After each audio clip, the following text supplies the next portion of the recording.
आज बाबा के 22 तारीख के महावाक्य हैं। बाबा बोले, मीठे बच्चे, तुम बहुत रॉयल स्टूडेंट हो। मीठे बच्चे, तुम बहुत रॉयल स्टूडेंट हो। तुम्हें बाप, टीचर और सतगुरु की याद में रहना है। अलौकिक खिदमत माना सेवा करनी है। बाबा ने बताया, बच्चे तुम्हें बाप, टीचर, सदगुरु की याद में भी रहना है और सेवा भी करनी है। प्रश्न है, जो अपने आप को बेहद का पार्टधारी समझकर चलते हैं, उनकी निशानी सुनाओ। बाबा बोले, उत्तर में, उनकी बुद्धि में कोई भी सूक्ष्म व स्थूल देहधारी की याद नहीं होगी। वह एक बाप को और शांति धाम घर को याद करते रहेंगे, क्योंकि बलिहारी एक की है।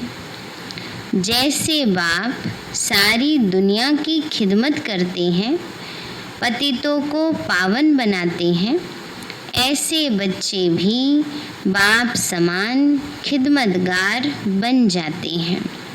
ओम शांति। पहले पहले बाप बच्चों को सावधानी देते हैं। यहाँ बैठते हो तो अपने को आत्मा समझ बाप के आगे बैठे हो। बाबा पूछ रहे हैं कि जब मुरली सुनते हैं तो ये याद रहता है कि हम आत्मा शिव बाबा से सुन रहे हैं। यह भी बुद्धि में लाओ कि हम बाप के आगे भी बैठे हैं, टीचर के आगे भी बैठे हैं। नंबर 1 बात है कि हम आत्मा हैं, बाप भी आत्मा है, टीचर भी आत्मा है और गुरु भी आत्मा है। बाबा कहते हैं समझने की बात है, एक ही है ना। यह नई बात तुम सुनते हो। तुम कहेंगे, बाबा हम तो कल्प कल्प यह सुनते हैं, तो बुद्धि में यह याद रहे। बाप पढ़ाते हैं, हम आत्मा इन ऑर्गन्स द्वारा सुनती हैं। यह ज्ञान इस समय ही तुम बच्चों को मिलता है, ऊंचे ते ऊंचे भगवान द्वारा। वह सभी आत्माओं का बाप है जो वर्षा देते हैं। क्या ज्ञान देते? सबकी सदगति करते हैं, यानी घर ले जाते हैं। कितनों को ले जाएंगे? फिर बाबा ने पूछा, सबकी सदगति बाबा करते हैं, घर ले जाएंगे, कितनों को ले जाएंगे? ऐसे नहीं कि कुछ को ले जाएंगे, कुछ को छोड़ जाएंगे, नहीं। बाबा कहते सबको ले जाऊंगा। यह सब तुम बच्चे जानते हो। मच्छरों सदृश सभी आत्माओं को जाना है। सतयुग में एक ही धर्म, पवित्रता, सुख, शांति सब रहता। तुम बच्चों को चित्र पर समझाना बहुत सहज है। बच्चे भी नक्शे पर समझ जाते हैं। इंग्लैंड है, ये है, फिर वो याद पड़ जाता। बाबा कहते हैं जैसे नक्शे में समझ जाते, देख देख कर ये फलानी जगह, ये फलानी जगह। तो बाबा कहते हैं चित्र भी जैसे तुम्हारे लिए नक्शे का काम करते हैं। यह भी ऐसे हैं, एक एक स्टूडेंट को समझाना होता है। महिमा भी एक की ही है, शिवाय नमः, ऊंचे ते ऊंचा भगवान। रचयिता बाप घर का बड़ा होता है ना, वह हद के हैं। ये है सारे बेहद के घर का बाप। यह फिर टीचर भी है, तुमको पढ़ाते हैं। तो तुम बच्चों को बहुत खुशी रहनी चाहिए। तुम स्टूडेंट भी रॉयल हो। बाबा ने कहा साधारण स्टूडेंट नहीं हो, तुम रॉयल स्टूडेंट हो। महाराजा, विश्व महाराजन बनने की पढ़ाई पढ़ रहे हो तो रॉयल ही होंगे ना। बाप कहते हैं मैं साधारण तन में आता हूँ। प्रजापिता ब्रह्मा भी जरूर यहाँ चाहिए ना, उनके बगैर काम कैसे चल सकता है। और ज़रूर बुजुर्ग ही चाहिए क्योंकि अडॉप्टेड है। बाबा ने कहा छोटे बच्चे के तन में तो भगवान आएगा नहीं, उसको सब बातों का अनुभव नहीं। फिर शास्त्रों में भी लिखा है बूढ़े ब्राह्मण तन में आकर कंचन महल कियो, तो बुजुर्ग चाहिए। कृष्ण तो बच्चे बच्चे बोल न सके, बुजुर्ग शोभता है। बच्चे को थोड़े ही कोई बाबा कहेंगे, तो बच्चों को भी बुद्धि में आना चाहिए हम किसके आगे बैठे हैं।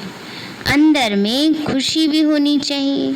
स्टूडेंट कहाँ भी बैठे होंगे उनकी बुद्धि में बाप भी याद आता है, टीचर भी याद पड़ता है। उनको तो बाप अलग टीचर अलग होता है। तुम्हारा तो एक ही बाप टीचर सदगुरु है। यह बाबा भी तो स्टूडेंट है। कौन सा बाबा? ब्रह्मा बाबा। ब्रह्मा बाबा भी स्टूडेंट है। फिर लेकिन कई बच्चे क्या सोचते हैं ये बाबा भी तो हमारी तरह स्टूडेंट है, ये बाबा भी स्टूडेंट है, हम भी स्टूडेंट हैं, तो इनमें और हम में फ़र्क ही क्या है। तो बाबा ने कहा ये सोच के डिसरिगार्ड भी नहीं करना चाहिए, क्योंकि भले बाबा भी स्टूडेंट है पर नंबर 1 स्टूडेंट है, हाईएस्ट पुरुषार्थी है, और वो आत्मा है जिसके तन में स्वयं भगवान आते हैं। तो बाबा कहते हैं बाबा भी स्टूडेंट है, पढ़ रहे हैं, सिर्फ लोन पर रथ लिया हुआ है और कोई फर्क नहीं। बाकी तुम्हारे माफिक ही हैं। इनकी आत्मा भी यही समझती है जो तुम समझते हो। बलिहारी है ही एक की, उनको ही प्रभु ईश्वर कहते हैं। यह भी कहते हैं अपने को आत्मा समझ एक परमात्मा को याद करो। बाकी सब सूक्ष्म व स्थूल देहधारियों को भूल जाओ। तुम शांति धाम के रहने वाले हो, तुम हो बेहद के पार्टधारी। बाबा कहते हैं बच्चे तुम वर्ल्ड ड्रामा स्टेज पर पार्ट बजा रहे हो तो बेहद के पार्टधारी हो। वो तो करके 1-2 फिल्म में करेंगे, 10-50 में कर लेंगे, परंतु पूरे 5000 वर्ष तक रोल प्ले करना ये हम बच्चों का पार्ट है। इसलिए बाबा कहते हैं बच्चे तुम बेहद के पार्टधारी हो। यह बातें और कोई भी नहीं जानते, दुनिया भर में किसी को पता नहीं है। यहाँ जो आते हैं वह समझते जाते हैं और बाप की सर्विस में आते जाते हैं। ईश्वरीय खिदमतगार ठहरे ना, बाप भी आए हैं खिदमत करने, पतितों को पावन बनाने की खिदमत करते हैं। राज्य गवाकर फिर जब दुखी होते हैं तो बाप को बुलाते हैं। बाबा कहते हैं राज्य गवा दिया, जब बिल्कुल लास्ट में पतित बन गए, दुखी हो गए, कंगाल हो गए, तब बाबा को बुलाते हैं। जिसने राज्य दिया उनको ही तो बुलाएंगे। बाबा कहते हैं जिसने फिर राज्य दिया है उसी को बुलाएंगे दोबारा से लेने के लिए। तुम बच्चे जानते हो बाप सुख धाम का मालिक बनाने आए हैं। दुनिया में यह किसी को पता नहीं है, हैं तो सब भारतवासी एक धर्म के। ये है ही मुख्य धर्म, सो जरूर जब न हो तब तो बाप आकर स्थापन करे। बाबा ने कहा ये मुख्य धर्म है, आदि सनातन देवी देवता धर्म। वो नहीं है इस समय, तभी तो बाबा को आके स्थापन करना पड़ता है। बच्चे समझते हैं भगवान जिसको सारी दुनिया अल्लाह कहकर पुकारती है, गॉड कहकर पुकारती है, वह यहाँ ड्रामा अनुसार कल्प पहले माफिक आए हैं।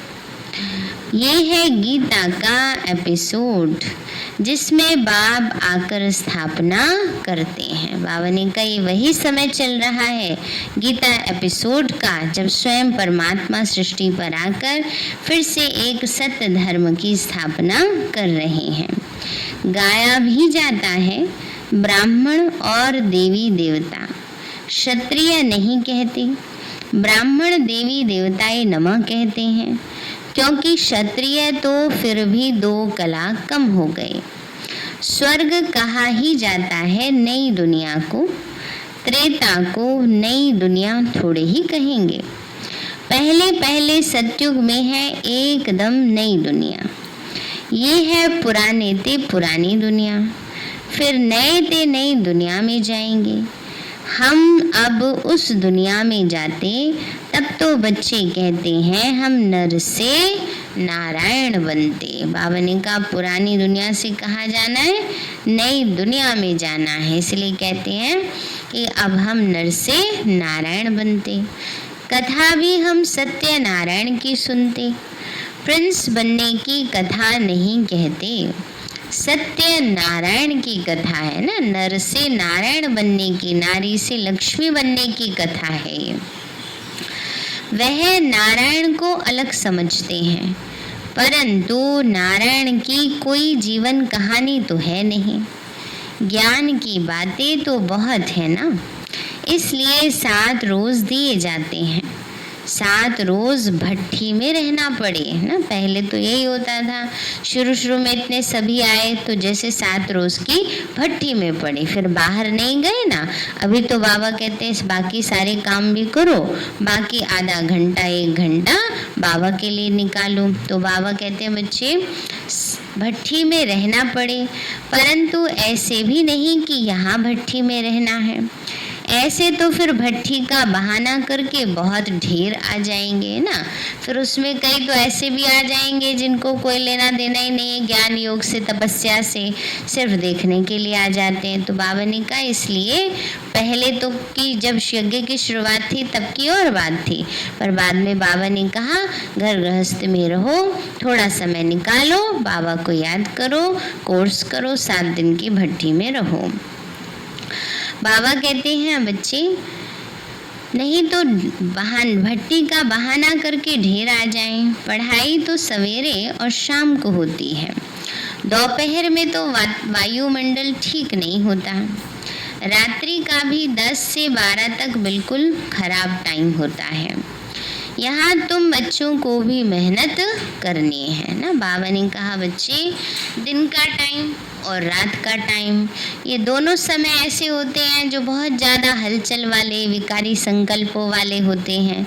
इसलिए बाबा कहते हैं कि बच्चे उसमें रह करके तुम्हें मेहनत करनी है, घर गृहस्थ में रहो, बाकी धारणाएं करनी है, पुरुषार्थ करना है।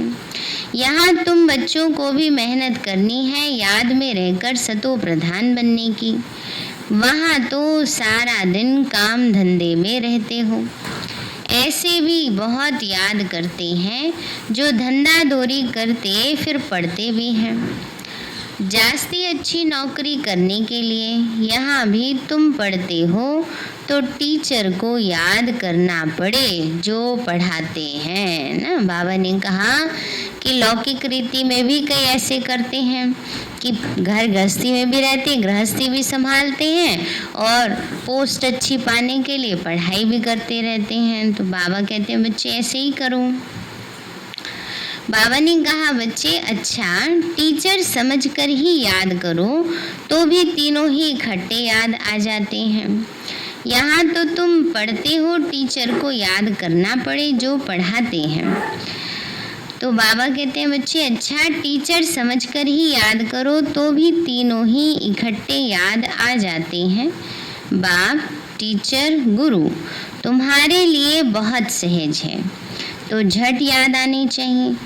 यह हमारा बाबा भी है, टीचर भी है और सदगुरु भी है। ऊंचे से ऊंचा बाप है जिससे हम स्वर्ग का वर्षा ले रहे हैं। हम स्वर्ग में ज़रूर जाएंगे, स्वर्ग की स्थापना ज़रूर होनी है। तुम पुरुषार्थ सिर्फ करते हो ऊंचा पद पाने के लिए, यह भी तुम बच्चे जानते हो। मनुष्यों को भी पता पड़ेगा, तुम्हारा आवाज़ फैलता रहेगा। तुम ब्राह्मणों का अलौकिक धर्म है श्रीमत पर अलौकिक सेवा में तत्पर रहना। बाबा कहते हैं ब्राह्मणों का धर्म क्या है? श्रीमत पर अलौकिक सेवा में तत्पर रहना। यह भी मनुष्यों को पता पड़ जाएगा कि तुम श्रीमत पर कितना ऊंचा काम कर रहे हो। तुम्हारी जैसी अलौकिक सर्विस कोई कर न सके। तुम ब्राह्मण धर्म वाले ही ऐसा कर्म करते हो, तो ऐसे कर्म में लग जाना चाहिए ना, इसमें ही बिजी रहना चाहिए। बाबा कहते हैं जब इतना श्रेष्ठ भाग्य हमारा बाबा बना रहे हैं तो अब ऐसे ही कर्म में लग जाना चाहिए ना। बाबा ने कहा तो ऐसे कर्म में लग जाना चाहिए, इसमें ही बिजी रहना चाहिए। बाप भी बिजी रहते हैं। तुम राजधानी स्थापन कर रहे हो, वह तो पंचायत मिलकर सिर्फ पालना करती रहती है। बाबा ने कहा बच्चे तुम राजधानी स्थापन करते हो, वहाँ तो बस पंचायत मिलकर पालना करती है। यहाँ तुम गुप्त वेश में क्या कर रहे हो? तुम हो इनकॉग्निटो, अननोन वॉरियर्स माना गुप्त योद्धे हो। अननोन वॉरियर्स माना गुप्त योद्धे। इनकॉग्निटो का मतलब भी गुप्त होता है। नॉन वायलेंस, अहिंसा के आधार पर, हिंसा नहीं कर रहे, अहिंसा के द्वारा युद्ध कर रहे हो। इसका अर्थ भी कोई नहीं समझते। वंडरफुल बात है ना, युद्ध भी कर रहे हैं पर हिंसा भी नहीं है, तो ये मन की बात है, माया से युद्ध चल रही है। तो बाबा कहते हैं बच्चे तुम हो डबल अहिंसक सेना। बड़ी हिंसा तो यह विकार की है जो पतित बनाती है, इसको ही जीतना है। भगवानुवांच काम महाशत्रु है, इस पर जीत पाने से ही तुम जगत जीत बनेंगे। यह लक्ष्मी नारायण जगत जीत है ना। भारत जगत जीत था। बाबा कहते हैं बच्चे भारत विश्व का विश्व गुरु था तो जगत जीत था। यह विश्व के मालिक कैसे बने, यह भी बाहर वाले समझ ना सके।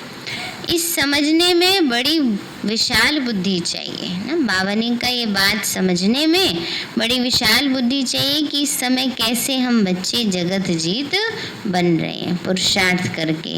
मन जीते जगत जीत। इस समय बाबा की याद में मन और बुद्धि लगाते हैं, मन पर विजय पाते हैं तो सारे विश्व विजयी बन जाते हैं, विश्व के मालिक बन जाते हैं। यह विश्व के मालिक कैसे बने, यह समझने में बड़ी विशाल बुद्धि चाहिए। बड़े बड़े इम्तिहान पढ़ने वालों की विशाल बुद्धि होती है ना।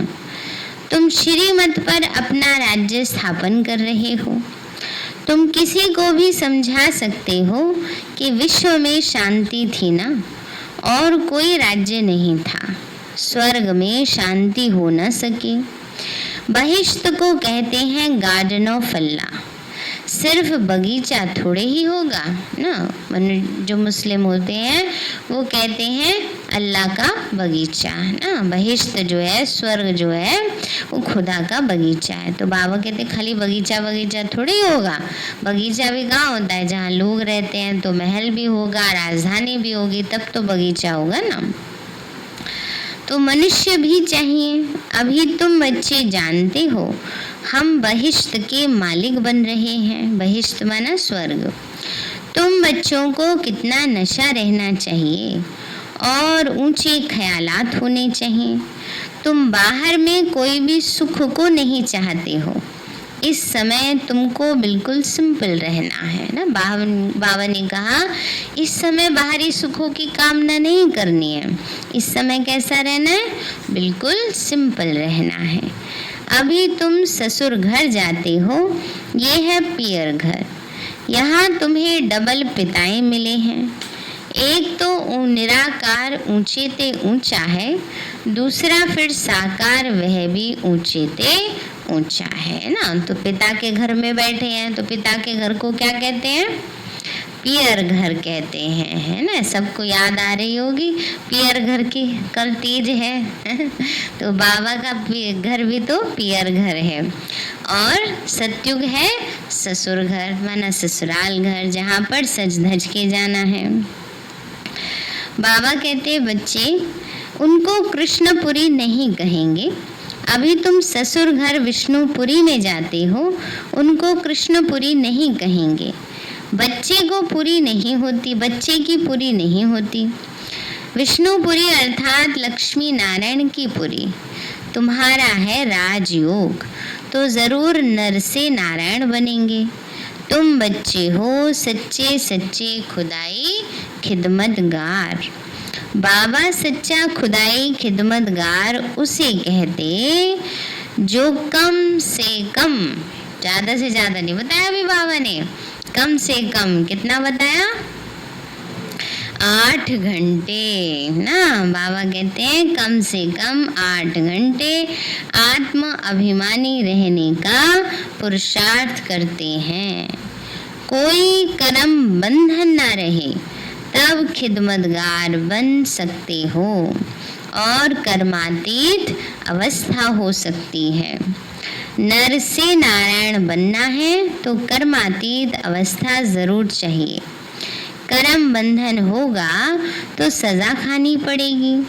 बच्चे खुद समझते हैं याद की मेहनत बड़ी कड़ी है। युक्ति बहुत सहज है, सिर्फ बाप को याद करना है। भारत का प्राचीन योग मशहूर है। योग के लिए ही नॉलेज है जो बाप आकर सिखलाते हैं। कृष्ण कोई योग थोड़े ही सिखलाएंगे। कृष्ण को फिर सुदर्शन चक्र दे दिया है, वह भी चित्र कितना रॉन्ग है। अभी तुमको कोई चित्र आदि भी याद नहीं करना है ना, बुद्धि बाबा पर टिकी रहे। बाबा कहते हैं बाकी ज़्यादा विस्तार में जाने की आवश्यकता नहीं। हाँ, किसी को समझाना है तब विस्तार में जाना अलग बात है, पर बाबा कहते बुद्धि बाबा में टिकी रहे, ये हमारा पुरुषार्थ होना चाहिए। बाबा कहते हैं बच्चे वह भी चित्र कितना रॉन्ग है। अभी तुमको कोई चित्र आदि याद नहीं करने, सब कुछ भूलो, कोई में बुद्धि न जाए। लाइन क्लियर चाहिए। ये है पढ़ाई का समय। दुनिया को भूल, अपने को आत्मा समझ और बाप को याद करना है, तब ही पाप नाश होंगे। बाबा कहते पहले पहले तुम अशरीरी आए थे, फिर तुमको जाना है। तुम ऑलराउंडर हो, सारे कल्प में पाठ बजाने वाले हो, उसको कहते हैं ऑलराउंडर। वह होते हैं हद के एक्टर्स, तुम हो बेहद के। अभी तुम समझते हो हमने अनेक बार पाठ बजाया, अनेक बार तुम बेहद के मालिक बनते हो। इस बेहद के नाटक में फिर छोटे छोटे नाटक भी अनेक बार चलते रहते हैं। सतयुग से कलयुग तक जो कुछ हुआ वो रिपीट होता रहता। ऊपर से लेकर अंत तक तुम्हारी बुद्धि में मूल वतन, सूक्ष्म वतन और सृष्टि का चक्र, बस और कोई धाम से तुम्हारा काम नहीं है ना। बाबा ने कहा और कोई धाम से तुम्हारा काम ही नहीं है। तुम्हारा धर्म बहुत सुख देने वाला है, उनका जब समय आएगा तब वह आएंगे ना। बाबा ने कहा जो देवी देवता धर्म है वो बहुत सुख देने वाला है। धर्म माना धारणाएं। जब जीवन में देवी देवताओं जैसी धारणा होती है तो सबसे पहले स्वयं को संतुष्टि का, सुख का, शांति का अनुभव होता है। यहाँ भी और भविष्य में तो सुख, शांति, संतुष्टि है ही। इसलिए बाबा कहते हैं तुम्हारा धर्म बहुत सुख देने वाला है। बाकी धर्म तो द्वापर से आएंगे। नंबरवार जैसे जैसे आए हैं ऐसे ही फिर जाएंगे। हम और धर्म का क्या वर्णन करेंगे। तुमको सिर्फ एक बाप की ही याद रहनी चाहिए। चित्र आदि यह सब भूलकर एक बाप को याद करना है। ब्रह्मा, विष्णु, शंकर को भी नहीं, सिर्फ एक को। वो समझते हैं परमात्मा शिवलिंग है। अब शिवलिंग समान कोई चीज हो कैसे सकती है। वह भला ज्ञान कैसे सुनाएंगे। क्या प्रेरणा से कोई लाउड स्पीकर रखेंगे जो तुम सुनेंगे। शिवलिंग के आगे कोई लाउड स्पीकर रख देंगे जो हमारे तक आवाज पहुंच जाए ना। तो शिव बाबा निराकार ज्योति बिंदु को किसी न किसी तन का आधार तो लेना ही पड़ेगा। प्रेरणा से तो कुछ होता नहीं। ऐसे नहीं शंकर को प्रेरते हैं, ये सब तो ड्रामा में पहले से ही नोंद है। विनाश तो होने का ही है। जैसे तुम आत्माएं शरीर द्वारा बात करती हो, वैसे परमात्मा भी तुम बच्चों से बात करते हैं। उनका पाठ ही दिव्य और अलौकिक है। पतितों को पावन बनाने वाला एक ही बाप है। कहते हैं मेरा पाठ सबसे न्यारा है। कल्प पहले जो आए होंगे वो आते रहेंगे। जो कुछ भी पास्ट हुआ ड्रामा, इसमें ज़रा भी फर्क नहीं है। फिर पुरुषार्थ का ख्याल रखना है। ऐसे नहीं, ड्रामा अनुसार हमारा कम पुरुषार्थ चलता है, फिर तो पद भी कैसा हो जाएगा, कमी हो जाएगा, है ना। अगर ये सोच के बैठे रहेंगे ड्रामा में हमारा कम पुरुषार्थ करने का ही होगा, तो बाबा कहते जैसा करोगे वैसा ड्रामा बन जाएगा। अब चाहे कम पुरुषार्थ का बना लो या ज़्यादा पुरुषार्थ का बना लो। तो फिर पुरुषार्थ का ख्याल रखना है। बाबा ने कहा इसलिए क्या करना है, पुरुषार्थ का ख्याल रखना है। ऐसे नहीं कि जैसा पुरुषार्थ हो कोई बात नहीं। बाबा ने कहा बच्चे पुरुषार्थ को तेज करना चाहिए, ड्रामा पर छोड़ नहीं देना चाहिए। अपने चार्ट को देखते रहो, बढ़ाते रहो। नोट रखो, हमारा चार्ट बढ़ता जाता है, कम तो नहीं होता जाता। बाबा ने कहा अपना चार्ट देखो कि पहले 2 घंटे था, अब 2 से घट के और ही आधा घंटा रह गया। 2 से 4 होना चाहिए, 4 से 8 होना चाहिए, कम थोड़ी होना चाहिए। तो इसलिए बाबा कहते हैं बच्चे पुरुषार्थ को तेज करना चाहिए, ड्रामा पर छोड़ नहीं देना चाहिए। नोट रख कर रखो, हमारा चार्ट बढ़ता जाता है, कम तो नहीं हो जाता। बहुत खबरदारी चाहिए।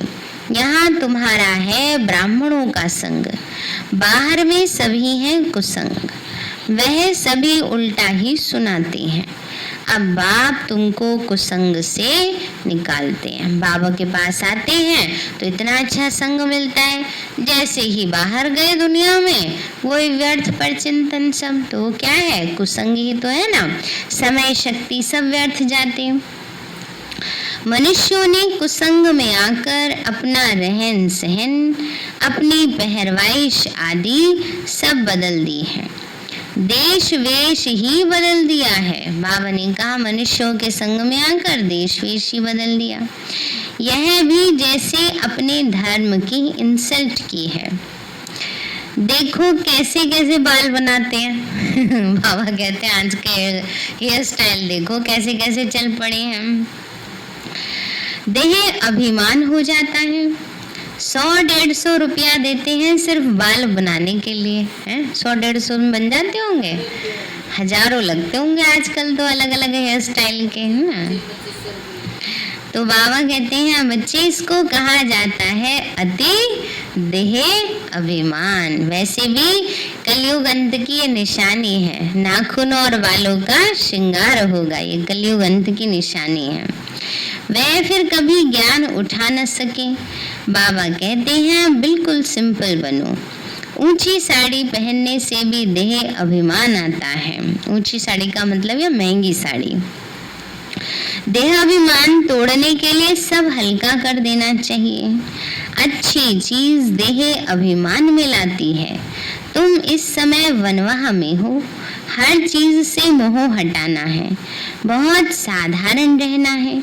शादी आदि में भले रंगीन कपड़े आदि पहन कर जाओ, तोड़ निभाने अर्थ पहना, फिर घर में आकर उतार दिया, है ना। बाबा कहते हैं चलो जो घर गृहस्थी वाले हैं उनको तो तोड़ निभाना ही है, उनके बच्चों की शादी में वरना कौन आएगा, तो उनको भी जाना पड़ता है। तो इसलिए बाबा कहते हैं बच्चे चलो तोड़ निभाने अर्थ जाओ। पर आजकल तो एक सिस्टम ही बन गया, अच्छा ये तो उनके फंक्शन में पहनी थी ड्रेस, ये दूसरे फंक्शन में तो पहन नहीं सकते हैं।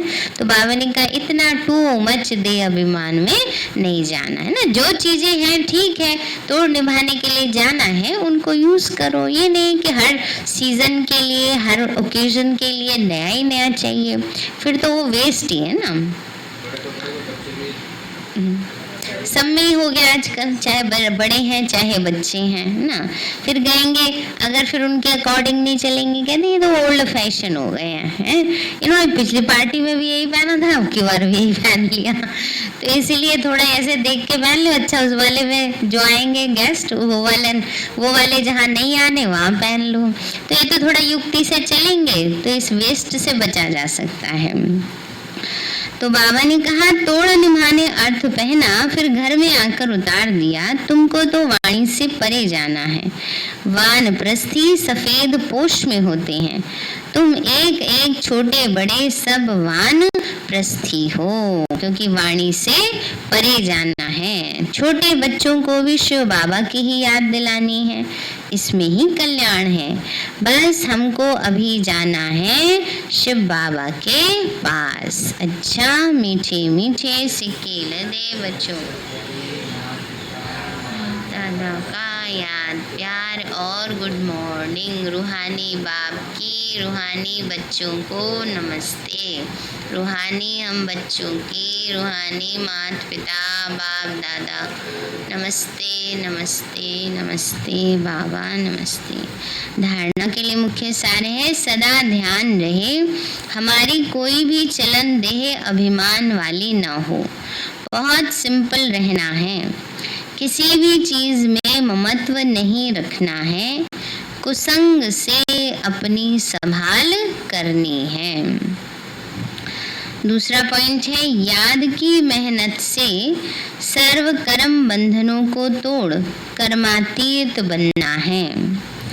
कम से कम 8 घंटा आत्म अभिमानी रहे सच्चा खुदाई खिदमतगार बनना है। वरदान दिया बाबा ने, सदा बेहद की स्थिति में स्थित रहने वाले बंधन मुक्त जीवन मुक्त भव। सदा बेहद की स्थिति में स्थित रहने वाले बंधन मुक्त जीवन मुक्त भव। बाबा बोले, देह अभिमान हद की स्थिति है और देही अभिमानी बनना यह है बेहद की स्थिति। देह में आने से अनेक कर्म के बंधनों में हद में आना पड़ता है, लेकिन जब देही बन जाते हो तो ये सब बंधन खत्म हो जाते हैं। जैसे कहा जाता है, बंधन मुक्त ही जीवन मुक्त हैं। ऐसे जो बेहद की स्थिति में स्थित रहते हैं, वह दुनिया के वायुमंडल, वाइब्रेशन, तमोगुणी वृत्तियां, माया के वार, इन सब से मुक्त हो जाते हैं ना। जितना देही अभिमानी स्थिति में रहेंगे तो इन सब प्रकार के बंधनों से सहज ही मुक्त रहेंगे। इसको कहा जाता है जीवन मुक्त स्थिति, जिसका अनुभव संगम युग पर ही करना है।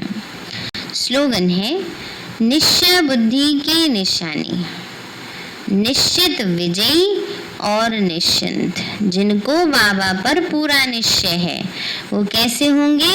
उनकी विजय निश्चित होगी ना। निश्चित विजयी निश्चिंत स्थिति, उनके पास व्यर्थ आ नहीं सकता ना। बाबा ने कहा उनके पास व्यर्थ आ नहीं सकता। सारे हैं मीठे बच्चे, तुम बहुत रॉयल स्टूडेंट हो।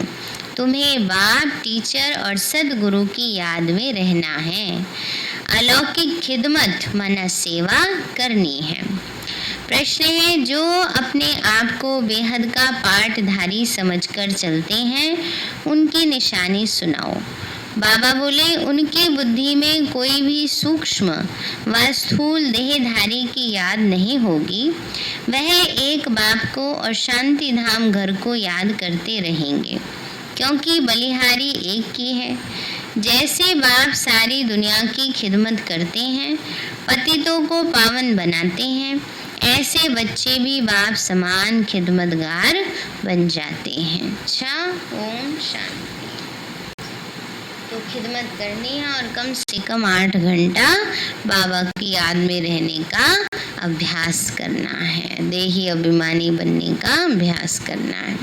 चलो भी बाबा को शुक्रिया करें। मीठे बाबा आपने हमें सब कुछ दिया। आपका पदम गुणाबार शुक्रिया। प्यारे बाबा, आप हमें ज्ञान, गुण, शक्तियों, वरदानों और सद्बुद्धि से भरपूर करते हो। आपका बार बार शुक्रिया। मीठे बाबा, आपने मुझ आत्मा को, इस सेवा स्थान को, विश्व की सर्व आत्माओं को निर्विघ्न बनाया। आपका बार बार शुक्रिया। प्रकृति के पांचों तत्वों का भी शुक्रिया। साइंस के साधनों का भी शुक्रिया। लौकिक अलौकिक परिवार का भी शुक्रिया। हे तन, तुम्हारा भी शुक्रिया। विश्व की सर्वात्माओं का और ब्रह्मांड की सारी शक्तियों का सब प्रकार का सहयोग देने के लिए शुक्रिया।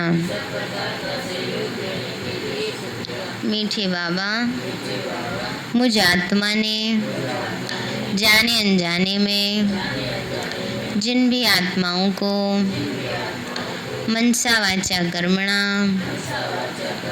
दुख दिया है, मैं उन सभी से क्षमा चाहती हूँ। मुझे क्षमादान दिलाओ। और जिन आत्माओं ने मुझे दुख दिया है, विघ्न रूप बने हैं, मैं उन सभी को दिल से क्षमा करती हूँ। सबका कल्याण हो, सबको सुख शांति सद्बुद्धि मिले और बाबा के सेंटर की सेवाएं खूब बढ़ती जाएं। शिव बाबा से सारी शक्तियाँ मुझ आत्मा में समा रही हैं।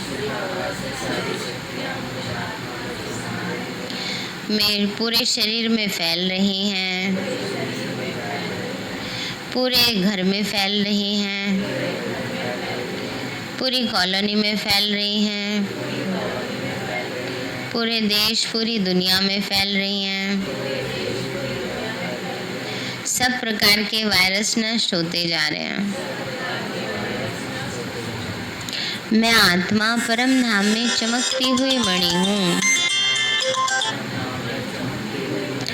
सतयुग में पावन देवताई शरीर में हूँ। मैं अष्टभुजाधारी देवी दुर्गा हूँ, विघ्न विनाशक गणेश हूँ। मैं बाबा की छत्र छाया में पलने वाली सर्वश्रेष्ठ ब्राह्मण आत्मा हूँ।